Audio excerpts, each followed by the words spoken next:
In today's video, I'm going to teach you how to hide frames in Miro. Whether you're collaborating on a project or simply organizing your ideas, understanding how to manage the visibility of frames in Miro can significantly enhance your workflow. So, let's dive right in. Imagine you're working on a Miro board filled with various frames, each containing different elements of your project. Sometimes it becomes essential to focus on specific areas without the distraction of other frames. This is where the ability to hide frames comes in handy. To begin, navigate to the frame that you wish to hide on your Miro board. Gently click on the frame to select it. You'll notice that once a frame is selected, a toolbar appears at the top of your Miro interface.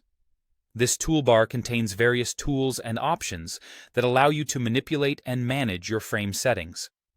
Next, with the frame selected, direct your attention to the eye icon located within this top toolbar. This eye icon is the key to hiding your selected frame. Go ahead and click on the eye icon. Doing this will hide the frame from view, giving you a cleaner canvas and allowing you to focus on the areas of your project that need your attention most. Hiding a frame doesn't mean it's gone forever. It's simply tucked away for the moment. When you want to bring it back into view, all it takes is a couple of clicks. Let's talk about how you can reveal it when required. To reveal the hidden frame, once again click on the area where the frame is hidden. By selecting it, you'll activate a similar toolbar as before. Check out the top toolbar or the context menu that appears once your frame is selected.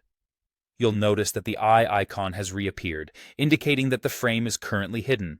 Simply click on the eye icon again, and the frame will be revealed right where you left it. This feature proves incredibly useful, especially in team settings where various parts of a project are at different stages. You can streamline meetings by focusing on current developments while still having access to broader content later. Moreover, hiding frames can help clear visual clutter, particularly in boards that have become complex or densely packed with information. Keep in mind that while hiding frames is a useful tool, it's also temporary. For any frame that's hidden, your collaborators will still have the ability to reveal it, assuming they have access to do so. This ensures that all members of your team stay on the same page and have the information they need when they need it. And that's it. By following these simple steps, you can effortlessly manage the visibility of frames in Miro, enabling you to keep your board organized and focused. Thanks for tuning in, and I hope this will enhance your productivity as you navigate your next Miro project.